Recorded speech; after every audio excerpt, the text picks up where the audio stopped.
I spoke with Savio Chan. He's a business expert and co-author of China's Super Consumers, What 1 Billion Customers Want and How to Sell it to Them. And I first asked him what's fueling this high demand in China for gold.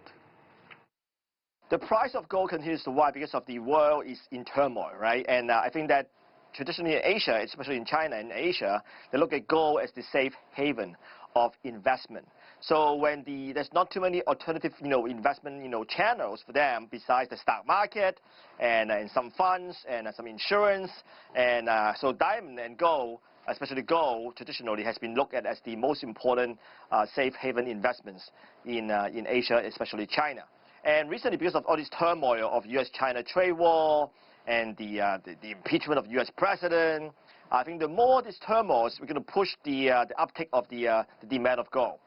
Even though gold has been really suffering some decrease of popularity, for the last five years.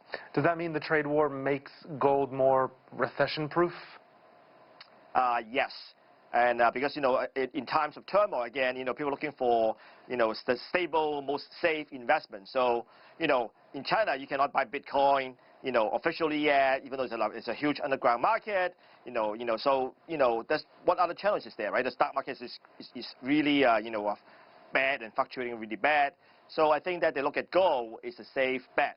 And so that's why I think it's a trend of showing that all this trade war is going to push the demand for gold to be higher. What role does the Chinese culture play in here at all?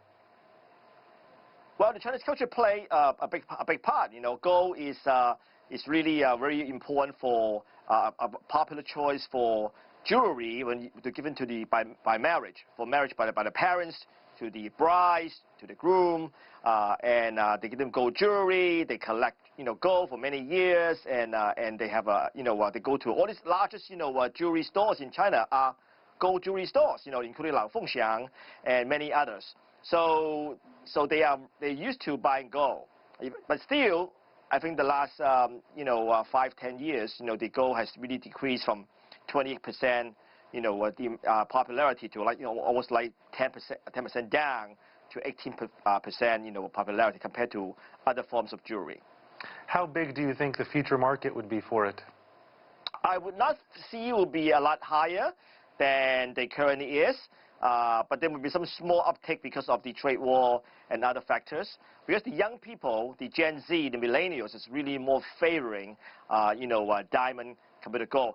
With a small exception, many of them buy platinum, what they call white gold, for the diamond rings. How is e-commerce, online purchasing, or smartphone purchasing changing the way the Chinese are buying gold? Well, because of Alibaba and Alipay and WeChat Pay, it's very easy to buy anything, through their mobile phone today for young people, and for young people and all people who are consumers in China. So now, if you can verify that, that what you buy is from a legitimate channels, from a store that you trust, then you can buy them and they can deliver to you by, UPS, or the local Shunfeng, or express delivery systems. So that it's very convenient to do that. But I think it's still limited to the smaller size of gold, jewelry, and not the larger pieces of gold. All right, Savio Chan, we'll have to leave it there. Thank you so much. Thank you.